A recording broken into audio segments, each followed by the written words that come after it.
Okay, we've got one more land combat to resolve here, and that is against the Aero Commando Brigade, whom have haplessly found themselves surrounded by the Japanese army.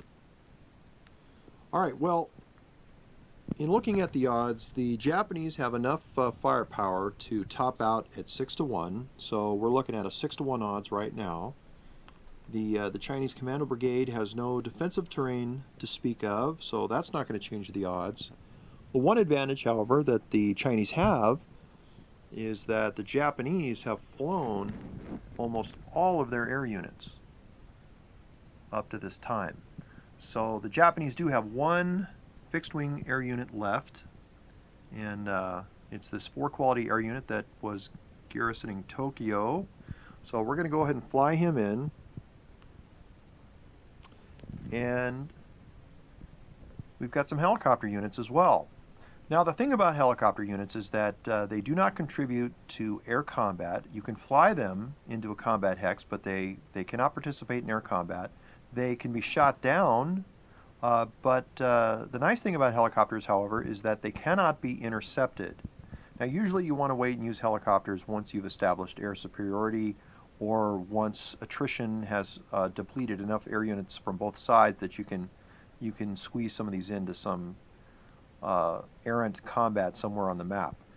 But in this case, desperate times call for desperate measures, so I'm going to go ahead and fly one of these Japanese helicopter units to contribute to land combat. As I said, helicopter units cannot be intercepted en route. Now that's not an issue here because the Chinese have not established any air bases and have no air units on mainland Japan, but just for general knowledge purposes, they cannot be intercepted. Also, helicopter units are immune from aborts. So if air combat occurs that includes a helicopter unit, the helicopter unit cannot be aborted. They can be shot down if the enemy player chooses the helicopter unit as the aircraft to be eliminated, but usually that's not going to happen. Most of the time, of course, they're going to choose to eliminate an air unit instead. So, all right, we've got a Japanese air unit, we've got a Japanese helicopter unit.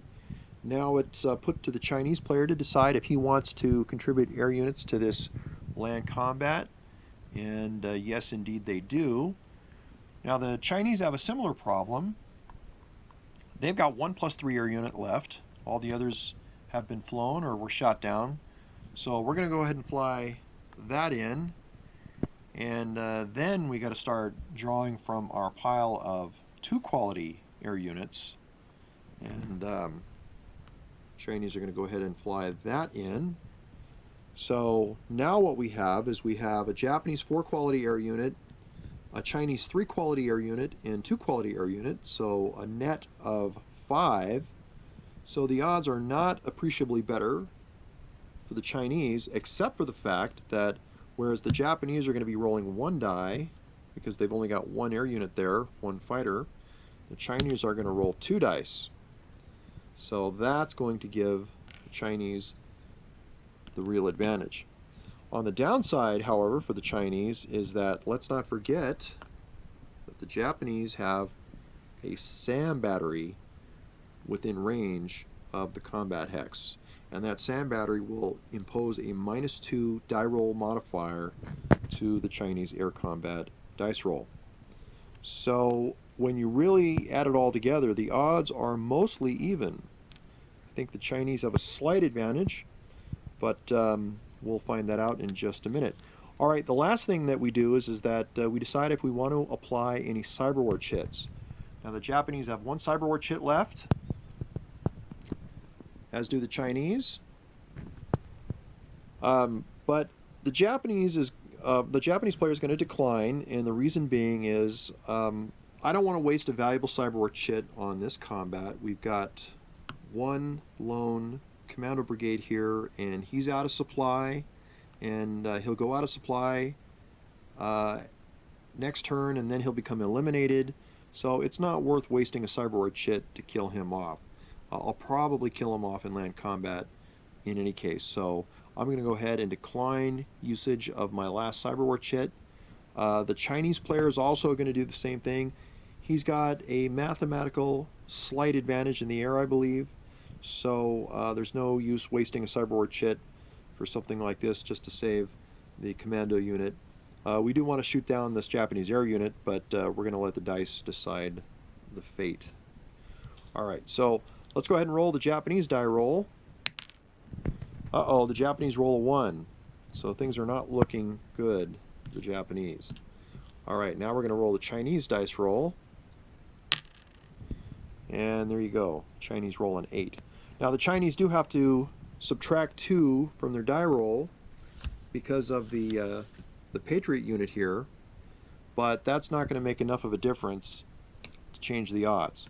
So, alright, well, the Chinese win air combat, so they're going to choose 1 air unit to be eliminated, and of course we're going to take the chance to get rid of that 4 quality air unit while we can. So that was good. Now, as I said, helicopter units cannot be aborted, so this helicopter unit is going to remain. Not only that, unlike air units, which only contribute 1 shift per air unit to land combat, helicopter units actually apply their value, their combat value, to land combat as air support. So what that means is that we've got a 6-to-1 odds on the ground. This Chinese air unit's going to bring that down to a 5-to-1. This Chinese air unit's going to bring it down to a 4-to-1. Remember, in terms of air support, their combat value is irrelevant. It's only the presence of the air unit counter itself. So these 2 air units are bringing 6-to-1 down to 4-to-1, but the Japanese helicopter is going to bring that down, or back up rather, because of the +2 to a 6-to-1. Now, I could have avoided this by choosing to eliminate the helicopter unit instead, and that would have, I'll bring the Japanese air unit back just to walk through this. That would have allowed this air unit to survive, although it would have been aborted,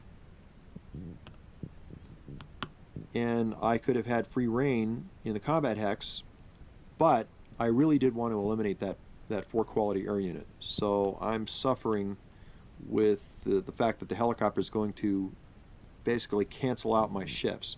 That's okay. I'm not interested in saving this commando unit. I'd rather eliminate a Japanese 4 quality air unit. So, alright. Let's go ahead and roll the combat dice. We're going to roll for the Japanese. They've got a 6-to-1 attack when all is said and done. And they roll a 6. So that means the Chinese Aero Commander Brigade is eliminated. So he's gone. Alright, the Chinese air units are aborted. They've done what they can do. And the Japanese air unit, the helicopter unit that is to say, is flown as well. And he goes back to base. Chinese air units, they fly back off map. And that ends land combat. We do have the option to advance after combat, so let's not forget these missiles are in here. So we've got the 12th Brigade here, Japanese 12th Infantry Brigade. We're going to go ahead and advance into land combat. I'm not worried about this because it's not a port hex, and I would like nothing better than for the Chinese fleet to come in and invade the peninsula there. That's not going to happen, so anyway, I'm not worried about that. There is a port there, so I'm going to leave that garrisoned, even though he has the option to advance after combat as well. And he could advance after combat, but these Japanese land units are all going to start heading this way. So I'm going to leave him where he's at, and that missile unit was there. Okay, so that ends combat. The last thing that happens is that the Japanese player is entitled to their 2nd naval combat move, which happens at the end of the combat phase. So we're going to go ahead and move our 2 surviving remaining fleets. We'll start off with this one. He's going to come down here. They have a movement of 5, just like during the first naval movement option. So he's going to come down and go 1, 2, 3, 4, 5. And I'm going to park this Japanese flotilla right there. And I'm going to move this guy 1, 2, 3, 4, 5. And he's going to hang out right there. Now, I could have sailed right in to the Chinese stack, but that stack of Chinese naval units still has a missile left. Somewhere in there. There it is. And the Chinese player could have declared a temporary halt and fired that missile off and possibly sunk my Japanese flotilla. So instead, I'm going to bring these guys down here, and they've got a nice position there because now during the Chinese naval movement option, if he comes through this way, I'll get a chance to fire off his missile, and that's a free attack. And by the way, I don't have to attack a fleet. I can go for one of the Chinese amphibiously moving land units in that hex. So that's a pretty good naval deployment for the Japanese. This is as far as I could get this flotilla, and he can fire a missile out to here, and as I said, this missile can get out this far. So we've got these land-based missiles which have a range of 3. So we have a pretty good battery of martial power in terms of missiles in this area. And the Chinese fleet, if he comes sailing through this way, he's going to get shot at. And he certainly doesn't want that to happen. So this forces the Chinese fleet, the Chinese stack, to start coming around this way. He might brave a missile shot coming through here. We'll have to calculate whether that's worthwhile or not. But basically, he's got to come around this way. And of course, the first chance the Japanese have, they're probably going to come after the Chinese fleet. So the Japanese have made things a little difficult on the Chinese. All right, well, so there you go. That's going to end the Japanese player turn. We do have the replacement phase. Let's go ahead and look at that. We've got some units to replace. We have 2 replacement points, and 1 replacement point will buy back any game piece, although land units, if you want to rebuild them to full strength, that would require 2 replacement points, but the Japanese don't have any fully eliminated land units anyway. So we've got 2 replacement points. This other cyber war chit is attempting buy, but I'm going to go ahead and pass on that. And I've got a couple other Japanese flotillas that I could repurchase. And by the way, this doesn't mean that in a moment's notice I've suddenly built a whole new flotilla. This means that ships that were damaged are being repaired, or we're pulling out the reserve fleet, or whatever the case may be.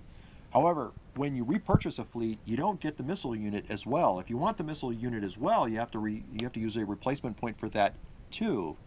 So I could spend 1 replacement point to repurchase a flotilla, another replacement point to repurchase a anti-ship missile, and they would have to start in a port.